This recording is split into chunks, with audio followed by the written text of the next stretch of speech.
Welcome to episode 19 of the Loane Hockey Podcast. And today we're going to be talking about a very special player who has played in the NHL for a very long time, has created a very sustainable amount of impact within his game in terms of the repetition of his first line ice time and how well he's been able to contribute in all forms of situations inside the offensive zone and in the defensive zone as well. And that's Patrice Bergeron. Now, Patrice Bergeron was a center for the Boston Bruins for a very long time, retired very recently. At the same time, when you look at the makeup of Patrice Bergeron's game, you see a lot of structure and discipline in terms of the habits within his game and his overall structure and his overall competitive structure.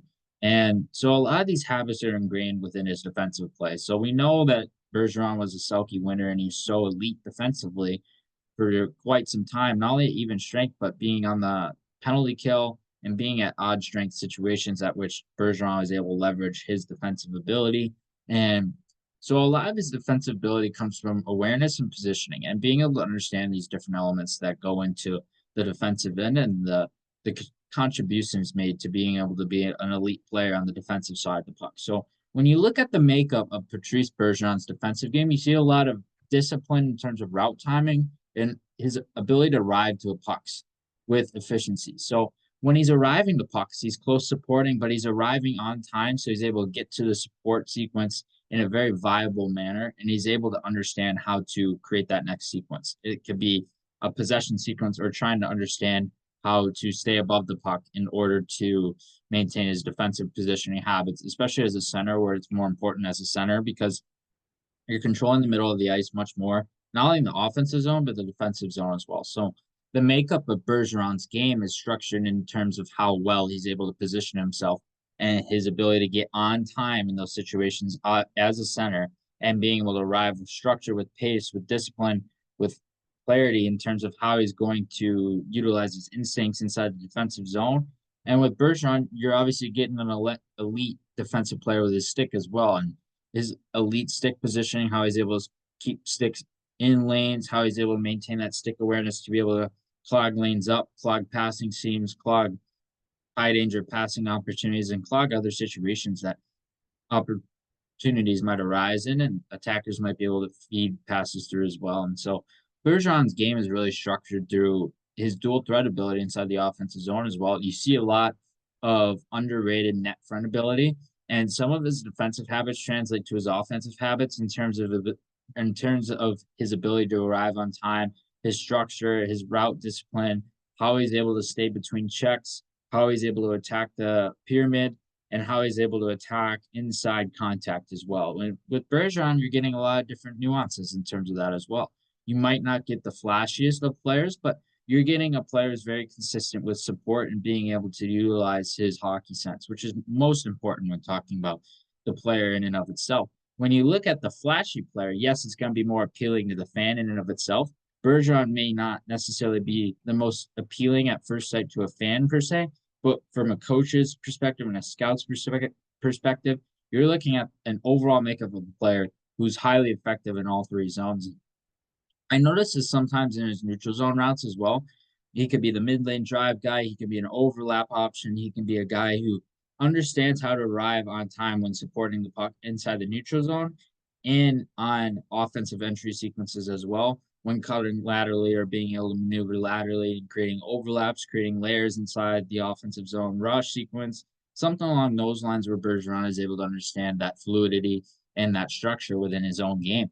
And the offensive zone game, he's really effective off the cycle as well and understanding timing in those sequences. But his net front play is vastly underrated because of his positioning to be able to get inside and his ability to leverage body position to be able to get to these pucks on the inside as well. And he's an underratedly competitive player because, again, competitiveness is not having a physical element per se. That's part of being competitive, but at the same time, it's having a hard to play against element. And with Bergeron, the hard to play against elements within his game link back to his defensive play, but the ability to always be a threat. Even when he's off the puck, he knows where to move into space. He can understand how to create lead passes to be able to lead himself into space when receiving a pass from a teammate. So he's really smart in anticipating patterns and anticipating off the cycle, anticipating at the net front, really understanding the depth of the offensive zone and the depth of play between checks when being able to be an off puck threat. And when he's having the puck, obviously, is a possession threat. And he played for so long with so many good players in Boston, and he played with so many nuanced players in Boston as well. Because the thing is, with Bergeron, you get an elite player who is a dual threat offensive player and a dual threat defensive player in terms of the structure of his defensive play and how well he's able to shut plays down with body position, stick positioning, and being able to understand timing in general. So a lot of those three components are vastly important when it comes to his game. But you're looking at the overall makeup of a player who's an elite player that can play with anybody, and it's vastly underrated because he can control the game at his pace, and he can also defer to his teammates when necessary as well. So a big thing when it comes to Bergeron's impact is we see a lot of different line mates that he's had over years, and sometimes you look at a player like Milan Lucic, and Milan Lucic was a very different player in terms of how he played. Obviously, a power forward, north-south type player who, in terms of his competitive nature, is very fiery, which was a little different from Bergeron, who was a little bit more cool-tempered and he liked to stay a little bit calmer. So you have different situations where he and Lucic lined up really well because Bergeron could be the guy who can understand how to get into space, and Lucic was a goal scorer. So by having a player like Bergeron who can get into space, anticipate those patterns, being able to understand where to be between checks and understanding the positioning elements inside the offensive zone, you have a player that works really well with Lucic because Lucic may be more of a player who likes to play direct moving north on the forecheck, getting pucks off the wall on the forecheck, creating forecheck turnovers. Then you can leverage a guy like Bergeron, who understands the hockey sense, the timing, being able to get to pucks on time, close support, being able to create small area triangles, understand how to create possession off the wall, create passing seams in the slot area or off the cycle. So a lot of diverse options when talking about the makeup of Lucic and Bergeron. Now, at the same time, you had Brad Marchand. Brad Marchand was obviously similar in the sense to Lucic, where earlier in his career, he was playing more of a direct game. And now he's been able to utilize his skill in all facets of the game, not only defensively, but offensively as well. So you see a lot more lateral puck movement from Marchand's game and lateral puck possession elements that can really allow him to control play as a play driver. So that's contributed really well and really nicely to Bergeron's game and the makeup of his overall structure as well. And there's been some line mates over time that have really helped Bergeron in general as well. But the thing is with Bergeron, you get a player who is so well rounded in that sense, and you understand the player and the type of player that you're going to be getting with him every single game, which is rare to find, really rare to find, especially in centerman. And it adds a lot more value for him to be able to have that specific center ability who can be well rounded and can play everywhere and can play a dual threat game offensively and really well rounded defensively in terms of positional habits and details and really understanding the little nuances that go into defensive play and inside the offensive zone. He was really underrated for most of his career, being able to be a goal scorer and understanding those goal scoring instincts, being able to arrive on time.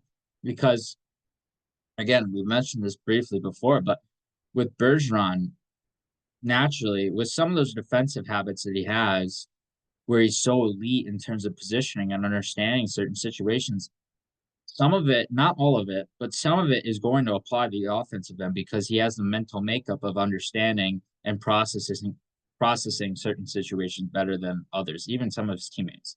So that gives him a very distinct advantage when talking about hockey sense. And hockey sense with him, a big thing and a really important thing we've mentioned it a few times, but the anticipation of patterns and the structure that he has, and you see it through all three zones. We've mentioned how often Bergeron uses offensive dual threat ability and defensive play, but vastly underrated in terms of neutral zone play, creating entries, being able to create overlaps, layers to the offense. He could do it as a driver himself or also be a support option because he can understand the timing elements that go into support and being able to understand how to support pucks with efficiency as well. So he was a really elite player, and he's been a really elite player for the time that he played and the era that he played in as well.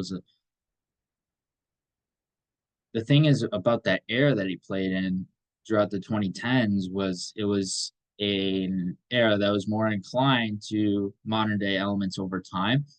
And he adapted really well to that over time as well because of the makeup of his game and the structure within his game as well, and the two-way elements and how consistent he's been overall at creating a lot of different options when it comes to himself and his own game, and understanding those timing elements is really crucial to makeup of his game and how he's able to understand many different situations and being able to be an elite contributor in all facets of the game over time as well.